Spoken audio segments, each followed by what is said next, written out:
अस्सलामुअलैकुम। तो हाज़िर हुई एक मज़ेदार सी रेसिपी लेकर, आलू अंडे की रेसिपी, जो कि विंटर में बहुत ज़्यादा चलती है और मैं भी बहुत ज़्यादा बनाती हूँ क्योंकि मुझे बहुत पसंद है। तो चलिए आपके साथ शेयर करती हूँ। ये मैंने लिए हैं 4 अदद अंडे। सबसे पहले अंडे बॉयल कर लेंगे और बर्तन में डालेंगे हम कुकिंग ऑयल।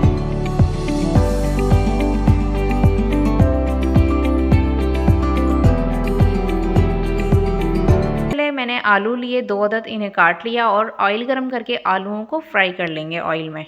आलूओं को फ्राई कर लेंगे, तेज़ आंच पे इसको मैंने फ्राई किया है, सिर्फ गोल्डन कलर लेकर आना है, चिप्स की तरह हमने बिल्कुल इसका ब्राउन कलर नहीं करना। तो इस चीज़ का आपने ख्याल रखना है, ठीक है। तो ये देखें आप, गोल्डन सा कलर आ चुका है हल्का हल्का सा। ये 4 अदद अंडे बॉयल हो चुके हैं और इनके ऊपर मैंने ठंडा पानी डाल दिया था, गर्म पानी निकाल दिया था, इनका छिलका रिमूव कर लिया है। ऑयल को दोबारा गर्म किया और इसमें फिर हम अंडे फ्राई करेंगे। अब बॉयल हुए हुए अंडे हैं ये, इन्हें ऑयल में फ्राई करेंगे सिर्फ 2 मिनट के लिए। जस्ट तो आप ये देख रहे हैं ना कि तेल बहुत तेज़ गर्म था। जैसे ही मैंने इसके अंदर अंडे डाले तो अंडे के ऊपर कलर आना शुरू हो गया और इसे सिर्फ 2 मिनट के लिए मैंने इसमें फ्राई किया और फ़ौरन से निकाल लिया। स्टेप नंबर 1 तो हो गया हमारा। अब है दूसरे स्टेप की तरफ चलते हैं। तो ये है 1 अदद बड़े साइज़ की प्याज ली है, इसे रफली काट लेंगे और 2 अदद बड़े साइज़ के टमाटर लिए थे, इनका छिलका मैंने उतार लिया था छुरी की मदद से, तो इन्हें भी रफली काट लेंगे। और स्पाइसेस में इसमें जाएगा 1 टीस्पून लाल मिर्च का पाउडर, 1 टीस्पून धनिया पाउडर, हाफ़ टीस्पून हल्दी पाउडर, हस्ब ज़रूरत नमक या 1 टीस्पून नमक और हाफ़ टीस्पून ज़ीरा पाउडर। तो तेल को गरम करेंगे अच्छे से, इसमें प्याज शामिल कर देंगे और प्याज को हमने गोल्डन ब्राउन करना है, इसको बिल्कुल ब्राउन नहीं करना, ठीक है। तो इसका जब कलर चेंज हो जाएगा तो इसमें डाल देंगे हम अदरक लहसुन का पेस्ट 1 चम्मच भर के। पेस्ट को इसमें शामिल करने के बाद इसे थोड़ा सा हम भूनेंगे प्याज के साथ। पेस्ट हमारा अच्छे से भून चुका है, तो अब मैं इसमें शामिल करूँगी टमाटर। इसका छिलका मैंने उतार लिया था, इस चीज़ का ख्याल आपने लाजमी रखना है कि इसका छिलका उतार लेना है, क्योंकि जब हम इसमें ग्रेवी करेंगे ना तो वो टमाटर बिल्कुल के छिलके जो अलग अलग हो जाते हैं तो वो बहुत बुरे लगते हैं, तो इसलिए मैंने इसका छिलका उतार लिया था। अच्छा जी, अब इसमें स्पाइसेस शामिल करेंगे, धनिया पाउडर, ज़ीरा पाउडर, लाल मिर्च का पाउडर, हल्दी पाउडर और नमक।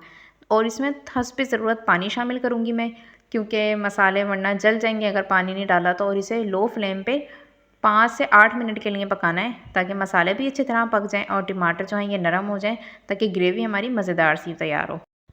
पानी शामिल करने के बाद इसे ढककर 5 से 7 मिनट के लिए पकाना है।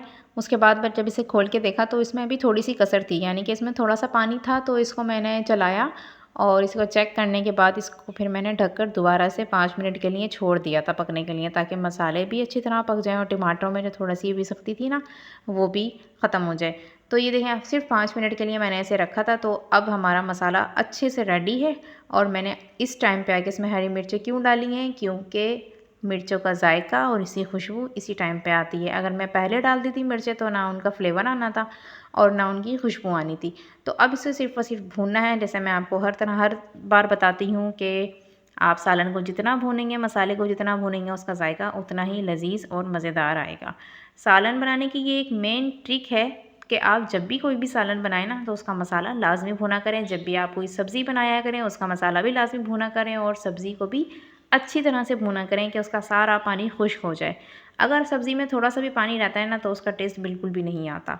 तो आप मुझे बताइएगा कि आपके साथ भी यही है या सिर्फ मुझे ही ऐसा लगता है कि उसका टेस्ट नहीं आता। अच्छा जी, खैर, तो चलते हैं अपनी रेसिपी की तरफ। तो मसाला भुन चुका था तो मैंने इसमें अब अंडे और आलू भी शामिल कर दिए और इसे फिर दोबारा से अच्छी तरह से भुनाई करूँगी।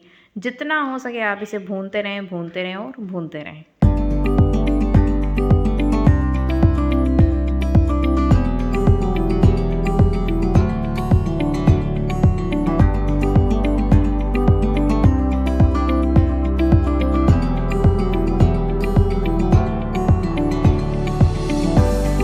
तो आप ये देखें मैंने इसे कितना भूना है कि इसका तेल आपको स्पेशल अलग से सेपरेट भी नज़र आ रहा है और मसाला भी अच्छी से भून चुका है। तो इसमें मैंने डाले हैं 3 गिलास पानी।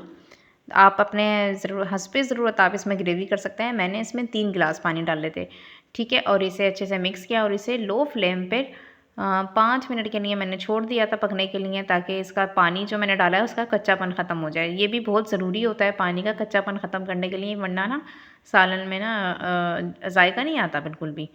तो देखें आप, 5 मिनट के लिए मैंने इसे पकाया लो फ्लेम पे।